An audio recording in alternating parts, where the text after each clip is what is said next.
Kita ini lagi on the way, lagi mau menuju kantor Dewan.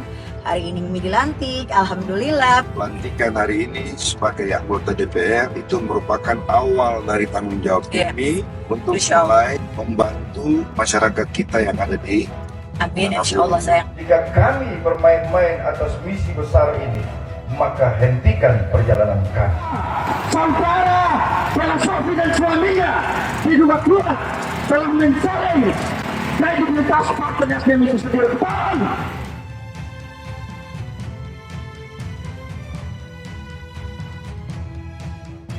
Ketenangan artis Bella Sophie dari kehidupan serba wah dan bergelimang harta di Jakarta mendadak terusik oleh suara teriakan demo jalanan kelompok mahasiswa. Beberapa elemen mahasiswa yang tergabung dalam Ikatan Mahasiswa Muhammadiyah Kabupaten Buru itu pekan ini menggeruduk kantor DPRD Kabupaten Buru, bahkan hingga kantor Gubernur Provinsi Maluku.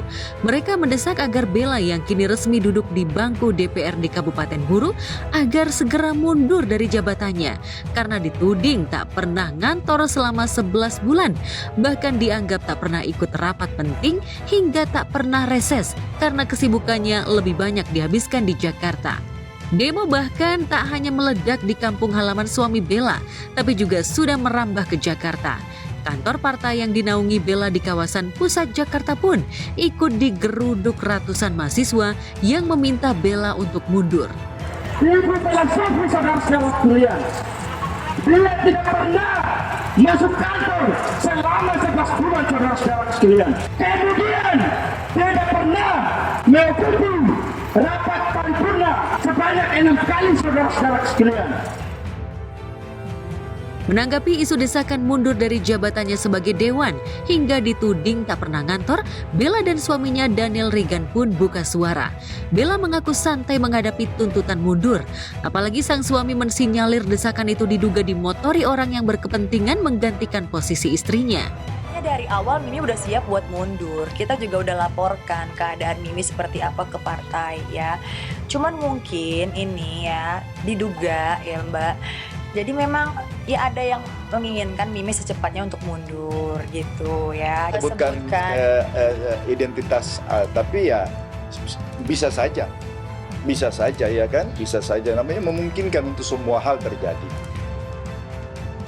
Ya, jauh sebelum digeruduk mahasiswa saat musim kampanye lalu, Bella dan suaminya yang kala itu ikut meramaikan kontestasi pilkada di Kabupaten Buru memang lebih gencar kampanye. Meski akhirnya sang suami kalah dari pilkada, namun Bella justru terpilih sebagai anggota dewan. Tapi sayang, usai resmi dilantik, Bella malah lebih sering menghabiskan waktu di Jakarta dengan berjualan skincare miliknya. Sebagian netizen dan mahasiswa yang berdemo bahkan menyoroti jika media sosial Bella lebih padat oleh postingan jualan produk miliknya serta gaya hidup Bella ketimbang memajang kegiatannya bertemu rakyat di sana. Tak terima dengan tudingan itu, Bella dan suaminya pun punya alasan tersendiri kenapa sibuk jualan hingga mengaku seluruh gajinya tak pernah diambil untuk kepentingan pribadi. Jadi gaji-gaji aku itu nanti bakal aku sedekahin buat anak-anak yatim di sini, ibu-ibu janda yang memerlukan di sini. Jadi sepeser pun aku nggak bakal ambil gajiku. Mimi kan juga sering posting juga ya. Ada beberapa kali Mimi juga pulang ke sana. Itu juga beritanya juga ya nggak sepenuhnya benar juga gitu. Jadi kalau rapat fraksi juga, Bintek juga ikut. Semuanya kan selalu Mimi abadikan di sosial media gitu ya. Dan apakah Bu Bella live di sini juga itu juga tidak membantu masyarakat di sana? Membantu, karena dari sebagian apa yang Bu Bella dapat itu yang Bu Bella pakai untuk kerja sosial di sana. Lebih enak kita kelihatan terus di kantor atau kelihatan di mana rakyat memerlukan kita ada di situ. Meski desakan mundur mencuat, Bella dan suaminya tak mau gegabah mengambil keputusan. Apalagi keputusan mundur atau tidak sepenuhnya ada di partai yang menaungi Bella. Lantas benarkah Bella akan bertahan dengan jabatannya atau siap mundur jika direstui suami dan partai yang menaunginya? Ngapain harus bertahan sih? Tapi karena kita punya hati itu melayani, kita punya hati itu mau membantu masyarakat di sana. Partai kan juga punya penilaian gitu. Ya apapun itu keputusannya, apapun keputusan partai kita akan taat, kita menghormati. Saat jabatan Bella Sophie sebagai anggota DPRD terancam dicabut karena desakan elemen mahasiswa, di tempat berbeda, YouTuber Fadil Jaidi juga mencurahkan kegelisahannya pasca ibundanya tertipu oleh seseorang dengan modus tipu-tipu jual produk. Celakanya, sindikat penipu itu seolah mengetahui latar pergaulan ibunda Fadil hingga mengaku teman bisnisnya. Jadi mamaku punya teman bisnis namanya si A, katakan ya, si A. Mamaku punya teman bisnis namanya si A.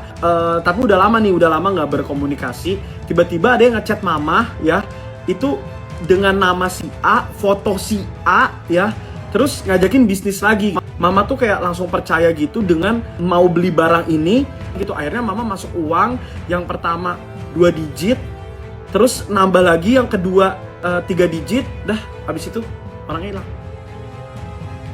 Mendengar cerita Fadil terkait ibundanya yang sudah paruh baya tertipu modus chat dan telepon dengan dalih bisnis jual beli barang hingga 2 kali transfer uang dengan nilai 2 dan 3 digit.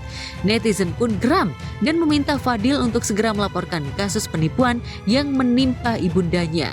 Tapi alih-alih lapor polisi melalui video yang dibagikannya, Fadil hanya ingin memberitahu warganet menjaga orang tuanya dari perangkap sindikat penipu yang sudah canggih merajalela di jagat maya.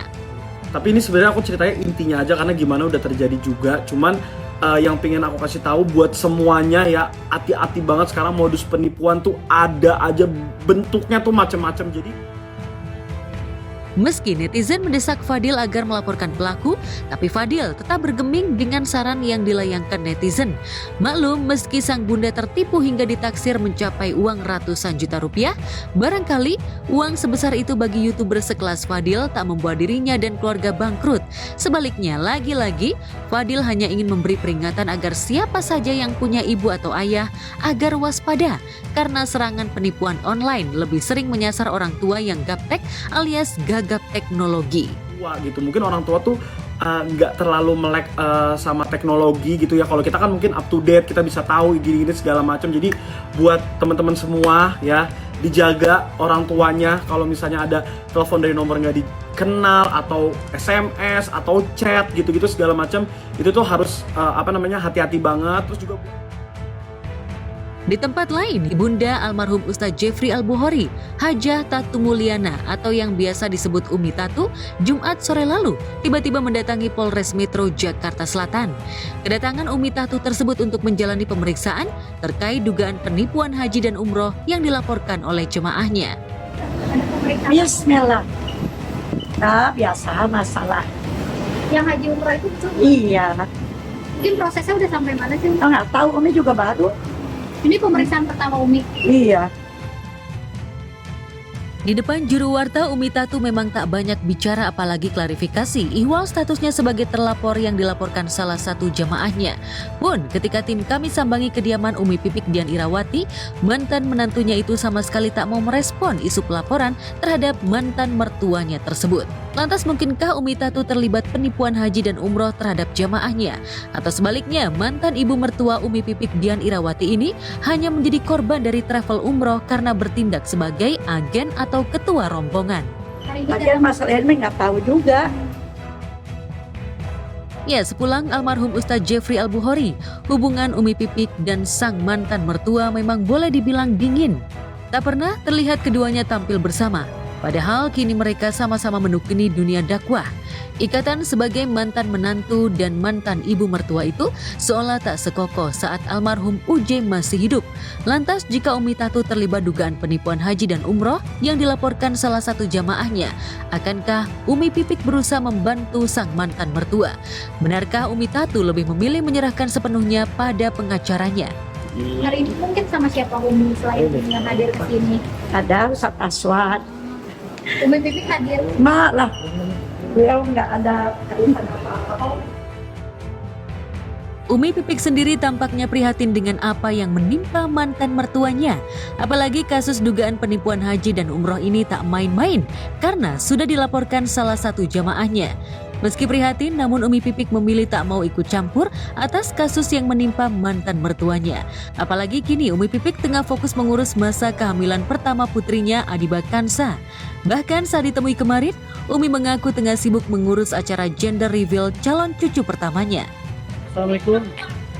Udah keluar. Iya, ada. Baru semuanya keluar sih keluarga.